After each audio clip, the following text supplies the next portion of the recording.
Welcome to Bored and Confused, where I review shows based on two criteria. One, was I bored? Two, was I confused? Today's show is Mary Jane by Amy Herzog. All right, just saw this play last week, and I enjoyed the play. It's about a subject matter that I've never seen addressed on the stage before. It's about a woman who has a terminally ill child and how that becomes her whole life, this young mother. It's a very sad play. So if you want a good laugh, good time at the theater, this is probably not the play to go to.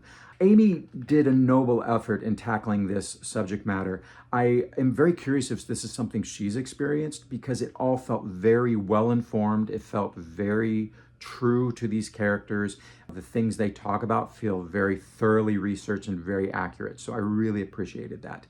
Was I bored? Was I confused? I actually was bored quite a bit in this play, mainly in the first act, because we meet the character of Mary Jane, and her super is working on her sink, and she kind of uses this to give us the exposition from the play, but there was no conflict. So that was my problem. Right at the start, there's a moment of conflict where the super sees that she's taken off the window guards from the window, and so there's a moment of conflict, but then the super kind of backs down and goes like, okay, because she's got this terminal kid who can't even get out of bed. The kid can't even move. What's the danger of the kid falling out the window? The second half of the play takes place in the hospital, and the first scene of the hospital where she's talking with the doctor, and there was some conflict there because Mary Jane is advocating for her child, and the doctor's trying to make sure that she really understands the gravity of the situation that they're in, and that this child is probably not going to live very much longer.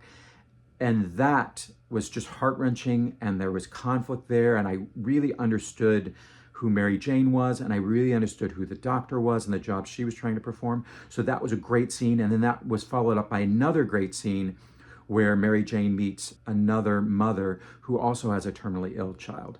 And the minute she walked on stage, we're like, oh, we know who this woman is, just by the way she was dressed. A wealthy Hasidic Jew, because she matched, but she was in black, she had the wig, all the things.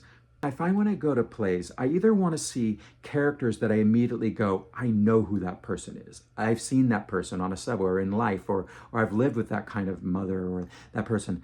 Or I want to see a character that's from a world that I just don't know, like a play about female soccer. I saw, what was that? The Wolves was about that. And so preteen girls playing soccer, I don't know who those characters are. So I'm fascinated to dive into that world and learn who these characters are. The issue I had with the first characters we meet is this female super in Mary Jane's apartment. And I know we're set in New York City, and I've never had a female super. Not saying that there aren't, but I was really curious to know more about this super. I just wanted to know, is she a lesbian? Was her husband a super? Does she always dream of being a super? It's so unusual to see this. But this character was instead being used to be kind of just taken, oh, it's just a super, don't pay attention to her. We're using her to get exposition about Mary Jane's life. So I just felt with the character of the super, I just was confused. I was like, who is she? Now later, some of the other characters in the play that come on, I didn't have that confusion. But also, there was a choice made with this play where all of the characters are women. I didn't know that when the play started. I guess I could have known that if I would have looked at the playbill. But then as we moved forward, I went, oh, okay, we're only using women, because there's a monk in the second act who's also played by women. Although, when a monk shaves their head and are older, she could have played him as a man. I would have totally bought that. Another confusion I had, I knew we were in New York City, but the flooring of the apartment was this white, like composite. The flooring felt very institutional. Then later, when the set changed, I realized why the floor was like that. But as the play started, I was literally going, well, she can't be in Manhattan because she'd probably have a parquet or a wood floor or something. This floor doesn't look familiar. So then I was like, maybe she's in Queens, which she was in Queens, we find out. So I guess that worked. But isn't it so fascinating how just the floor confused me as to what kind of apartment she was in? So overall, I think this play is worth seeing because it's tackling a subject matter that's important, and it's tackling it in a very thoughtful, intelligent way. Rachel McAdams gives a great performance, and it's only an hour and a half. It's one act. So, if you can score a ticket, go check out Mary Jane. Don't bore me, don't confuse me.